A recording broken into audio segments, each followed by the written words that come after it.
May the 4th be with you, buddy. Yay! I got nothing to be catchy with. Usually it's like, may the 4th be with you as well. Do you say the Force or the 4th be with you as well? Dude, None of my people, you're the only one that celebrates it. All my people here don't. none of your geek friends, none of your Dungeons and Dragons friends, none of your freaking, really. Not a single one of them has sent me, may the 4th be with you. Did I send it to you today until now? Well, yeah, you did. Before today? No, not Just before now. today. Other days, other years you have. But anyway, during the time of this recording, it is May the 4th, and it's now becoming, it's not a national holiday, but it's like a unofficial holiday of the celebration of the Star Wars universe. You have currently on the ending of the Bad Batch, thank God. You have the new trailer of the Acolyte that's coming out in June. You have the 25th anniversary of the Phantom Menace. Speak about one franchise, segue into another. Okay. Robert Kirkman, co-creator of The Walking Dead, is the co-creator of Invincible, currently streaming on Amazon Prime. First, like Walking Dead, it's been a book in publication by Image Comics, which he is now also part owner of the company. Did you finish the series reading-wise, the book? Not reading wise. I follow a couple of people on YouTube that do like recaps, but I got further along reading wise, reading it digitally than I did versus you. Probably be like season 3 or 4 of Invincible. That's how far I got. Okay, I mean, I got pretty far too, thank you. Okay. So I'm pretty familiar with what's happened in season 1 and season 2. We didn't do season 1 because I wanted to rewatch it, and season 2 came in and said, "Oh, so we'll just do both together." Yeah, we only did the Adam Eve episode, really, and which was a good standalone episode. I thought it was a good one. Season 1 on Rotten Tomatoes has a score of 98% by the critics and 93% by the audience. But on season 2, it's 100% by the critics and 87% by the audience. And I'm pretty surprised by that because I personally find season 1 better than season 2. Season 2 is good, but I don't think it's on the same level as season 1. I've said that before about certain shows, like where season 1 would hit better than season 2. It's a feeling kind of situation, like how it grasps you is a thing. But we'll talk about that. Up, and away.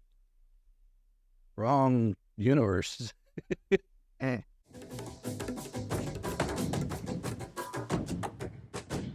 Welcome back to Tales of Two Bros. I am Angel. I'm Adon. Where we give you a review at least once a week.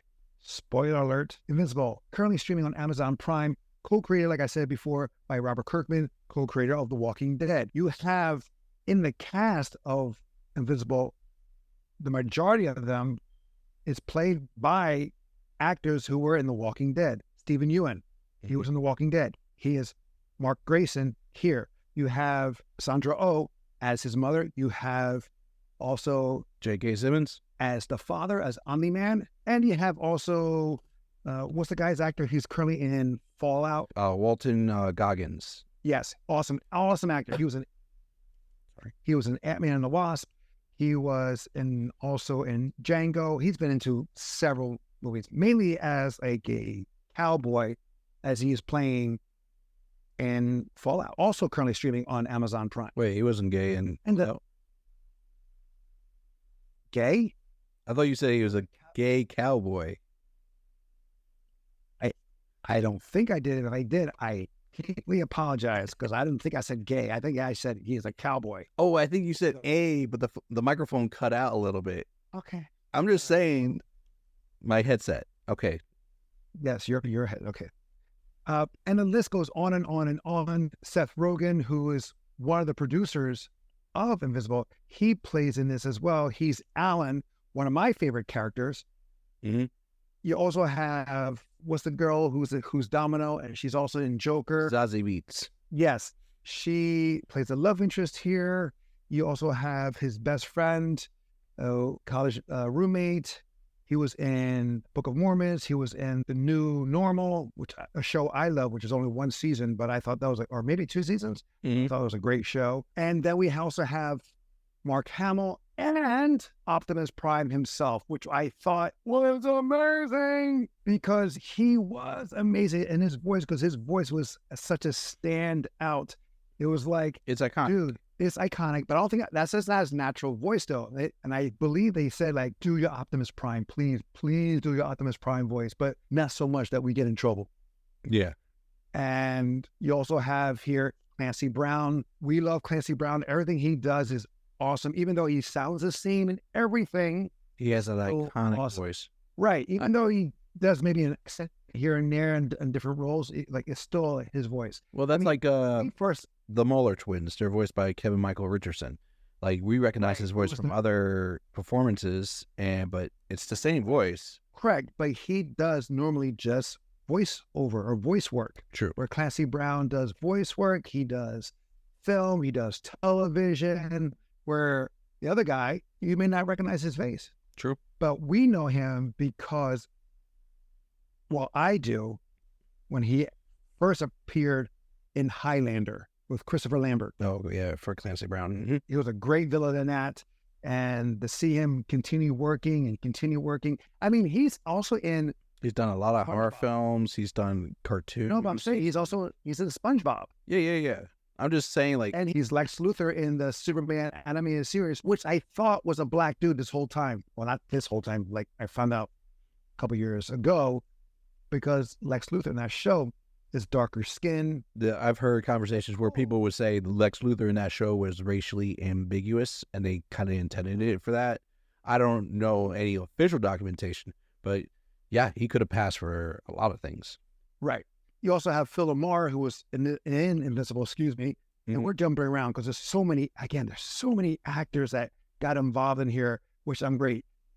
He was in the Justice League as John Stewart. You have John Hamm. Yeah, there's a Zachary Quinto from Heroes. And Star Trek. Yep, and Jason Mantzoukas. I might be mispronouncing it. See, explode. I think you are. How you say it, sir? You want to correct me? I'm not going to say it. But again, what's great about the show, not just the story and the shocking factors that does go in through the show, but again, the voice acting here, the talent that they have here, that they got for this series, is a geek's wet dream, if you will. Mm-hmm. Now, there's about 18, 20 episodes. No, there. It's 8 each season plus Adam Eve, so 17. Because season 1 is 8 episodes, season 2 is 8 episodes, and they have reviews on each. And then there's the Adam Eve episode. Well, they said, I guess they're coming out with season 3 later this year, I guess. It's possible. 2024, maybe. But anyway, I love the show. I love the comic book. And also, I forgot to mention, they did a digital version of this, like a motion comic. Yeah. It was on app. I love that rendition. And I love this rendition. Granted, it is more up to date. It is more modern compared to the book. The book, pretty much, the characters were predominantly white. His best friend was straight. His girlfriend was a blonde who later started dating his best friend. And then Mark started dating Eve, which we see here later on in season 2, that while she tells him that the future her.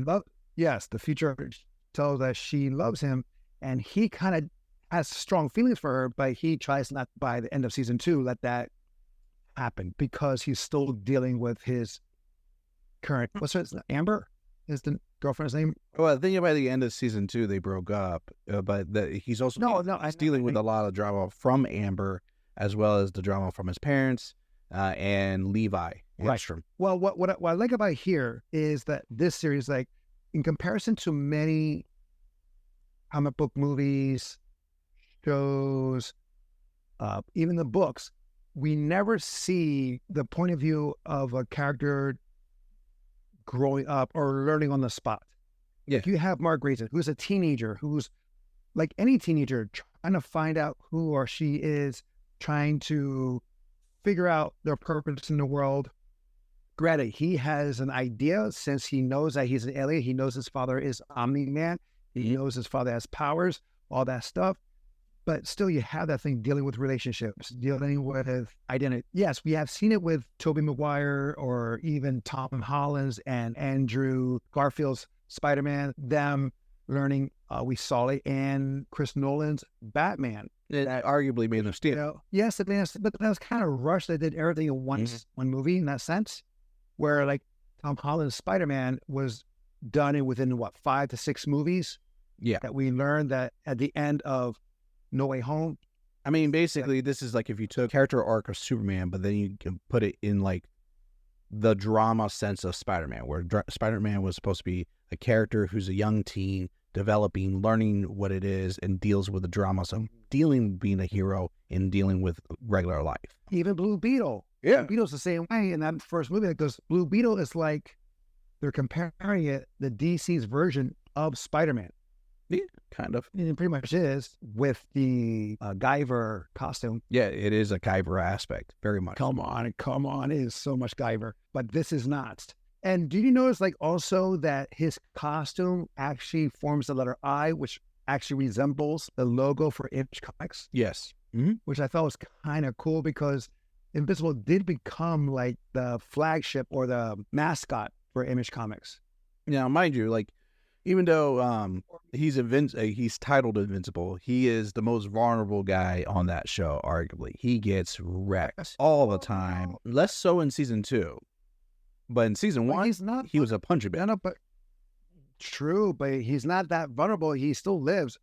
Many people died. Superheroes. Oh no, I'm not saying that he's not gonna he dies. He'd be immortal then. That's a different character. Well, yes. But yeah, he like half the time he always is bruised and broken. Oh no, yeah, of course. What's great about that, in the sense, like also with Superman, well, he learned how to control his powers. Here he doesn't. He doesn't know that how far he can go yet. Yeah. He finds out at the end of season 2. He does in a way that he unleashes his full potential on Quasimodo. That's one of the ongoing arcs in season 2, where like even his father was telling him, "You're always holding back. You got to stop holding back.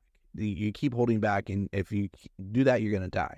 And the time he releases that, and that's that final fight, is because the guy keeps telling him, "I made myself tough enough to fight you. I've done this all so I can beat you." That's like in Justice League, where we were talking about.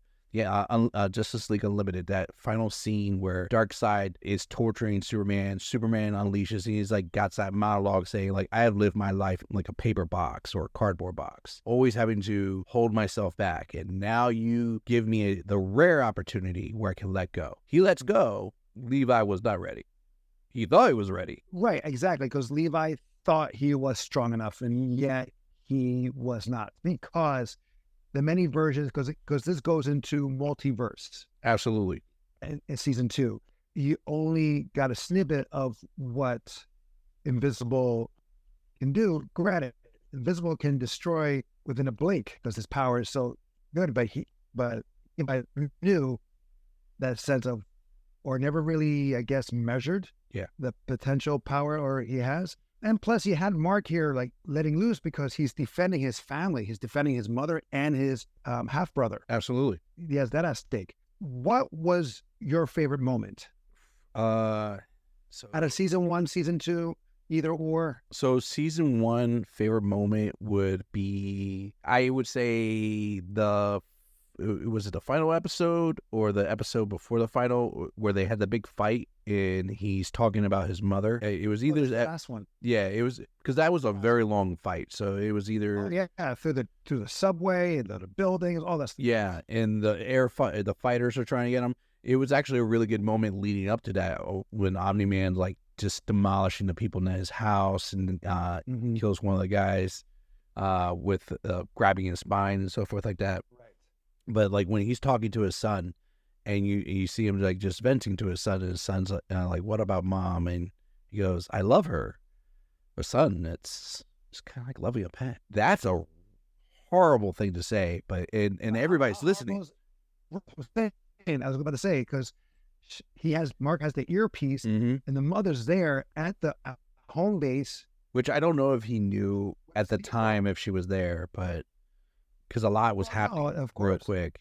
Right. His rage was there and all this stuff. And so he may have, because the thing is, he knows how he has an earpiece, or he Yeah. had an earpiece when he was working with Cecil. So yeah, that was a really this good moment. For me though, it was The gotcha. the first episode, the epilogue scene where Omni-Man shows up to take out the Guardians. Yeah. It's just so unexpected, because you just see this show as a regular superhero cartoon, and then you see that these heroes, they're Guardians, the Image's version of the Justice League. Yeah. He starts to destroy them without the music score. No music, just listen to the bones breaking, the blood splurting, the bodies dropping. It was just so visceral, and it was just so intense.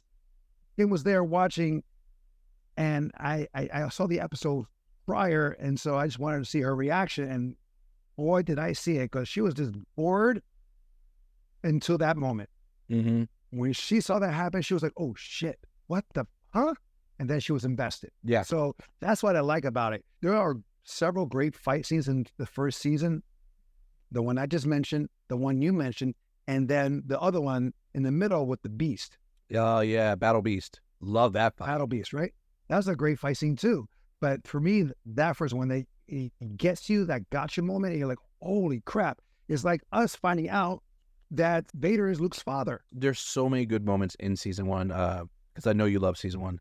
The scene where Omni-Man gets transported to an alternate reality, not dimension, there's a difference. Invading aliens, he tells them, you've made a mistake. This is not your planet to conquer. Those words mean so much more now. It's different reality? It's not the same dimension? Because they age differently. Yeah. It's just time is different. How so? Because for him, it's the same time. For those aliens, For that, they're from where those aliens dwell, time moves faster, right. Well, that's what, and he like, doesn't age like we do. well, true. So for him, he just looked like he grew a beard, but he was really there for years or months. Time But yeah, space is a weird thing. Right. But in comparison to season one and season one has a lot of action scenes. A lot. Yeah, I found season two personally slower. Action. Right. True. But those action scenes that they had was very They're more significant. pivotal to the story, arguably. Correct. Because not just Mark, we see Mark growing, or whatever, not growing, character development Okay. of Mark. We see it with Rex. We see it with Robot and his clone. You see it with Adam. With the twins. Yes, every character, it has their character development going on. You have Rex, who got shot in the head, and it kind of forms for him a awakening to change his asshole personality. Also, the mother, waking up from a lie, if you will, or a bad dream, realizing that her husband, who she thought was God, in a way that he is God, but more like the devil. Mm-hmm. Mark's girlfriend, even the characters that are not superheroes are also having development. I'll be honest, in season one, I hated her character, absolutely hated her to my core. In season two, I like her. She grew and became more of a reinforcing positive influence with him. Well, but it's like, one of those things that they can't. Certain things don't work, and even though you may try. Because the thing is, like, people know who he is. They know who his girlfriend is. In a lot of comic books, they do the same thing, where I can't have you in my life. I can't live with knowing that you're always being in danger. And that's what happened with her. Like, they used her as a crutch to motivate Mark. Yeah. The villains, that was. Especially in season two. Yeah, especially with the Ultramites coming down. What's good about season two is that it's a reaction from season one, the aftermath of what happened at the end of season one. People are dealing with it. You have Homeboy realizing that he's a robot that just gets his brain reinserted to another body, and the memories are there, just wiping out the last moments of his life or previous lives. Yeah. And I thought he was a great character. I liked him too. He was done very well. Mm-hmm. I mean, regardless if this is an animation show, it's a really good show, really good character development. I mean, you have even small roles they're done very well. What's a favorite scene in season 2? Because we talked a lot about season 1. No, I know. Season 2 is kind of like a tie with Rex dying and Levi being killed. Those are good moments. Rex, Really good. yes, because it's just like those Rex and Multi Girl and the other one that shrinks. They're trying to save the day where Mark is out saving the universe, if you will, and it just backfires because it's just too much. And Rex still able to live from that bullet drama and end up saving the day.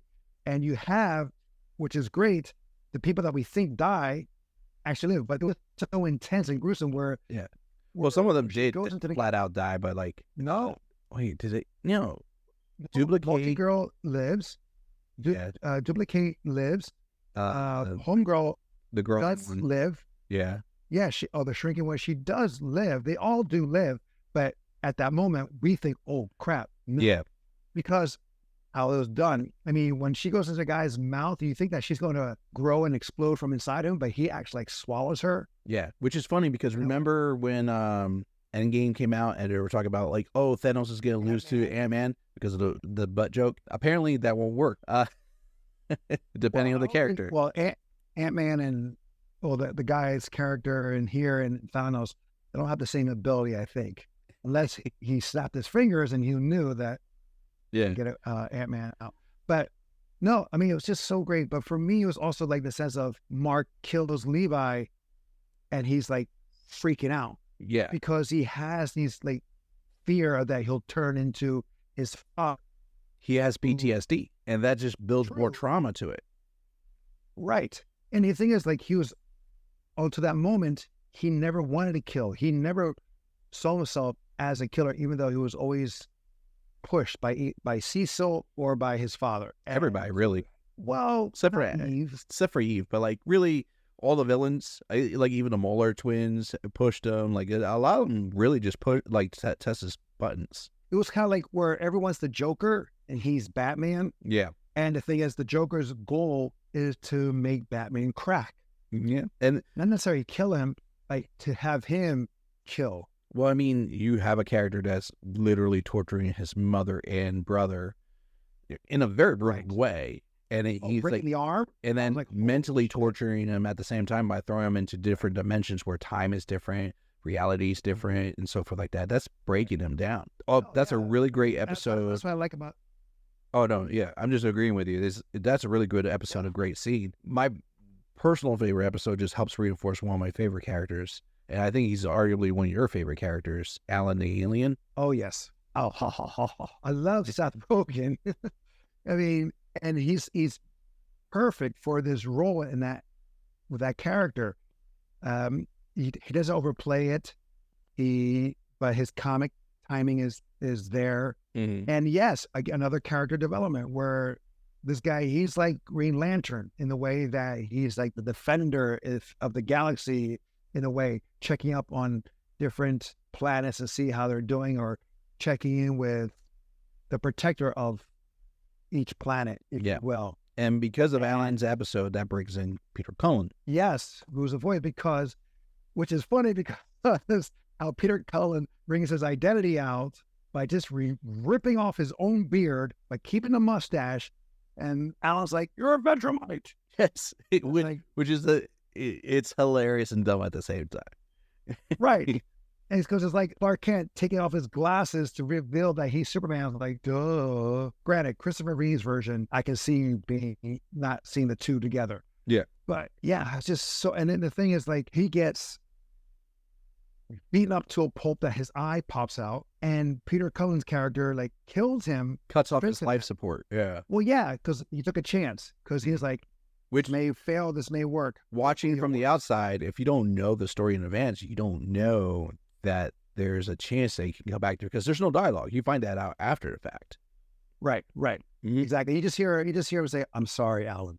Yes. And then, or "Please forgive me, Alan." So like, it's one of the two. Yes. And he comes back and he's like bigger, stronger, able to take a punch. But yeah, Alan was great. I liked him when we see him in the first season, and then a much bigger role. here in the second season. Granted, the ending of the second season wasn't as good as the first season. Yeah, I agree. Like that whole scene we're talking about where I thought you were strong, or that final fight, it felt like it was supposed to end there, and then it was just a dialogue sequence after that, and it felt a little bit light. Like it didn't feel like that was supposed to be the final episode. It would have been good if I left it like that, right there. Like, holy shit. And the shortest episode. Another season. But sometimes that's good, because sometimes you have some shows, some series that they use the last episode as a long one. Yep. For example, The Bad Batch, season 3, the last episode is the longest. It's almost an hour long, where the other episodes were like 30 minutes about. Yeah. What about faux pas? Do you have any faux pas? I mean, other than some of the episodes felt like they dragged on a bit, or they focused on some side character parts a little bit. It's hard to place like exactly which ones that come to mind right now. I just know like there was moments where I felt it kind of dragged. Like episode 1 kind of dragged a lot up until you get to that epilogue part. And I remember talking to people, I'm like, oh, you didn't even finish episode 1. They're like, yeah, it was too slow, too drawn out. Right. Like, yeah, burned through it. That can be tiresome. What about you? Yeah, I believe the last one was, I mean, the first episode, right. And like I said, Kim was bored until that moment. And then she was invested. And it was like the opposite effect on the final episode of season 2, you know? Right. Now, I do like that they have some cameos in here. An indirect cameo of One Punch Man. Yeah, at the funeral, which too. I thought was kind of really cute. Mm-hmm. At the funeral, you see, it's like, wait, what? And I told you, like, no. I was like, okay, rewatch it. There he is. You're like, oh, yeah, you're right. Right. Now, this season or series, it is worth a watch. I agree with the critics and audience score, except for season 2. I do believe season 1 is a stronger season. I agree too. All right, guys, that is our series review of Invincible, currently streaming on Amazon Prime. Have you seen it? Let us know in the comments below. Also, if you have a movie or show you'd like us to review, let us know in the comments below as well. Also, remember to follow us on Instagram. Until next time, will be the next time. I'm Angel. I'm Adon. Love you, bro. Love you too.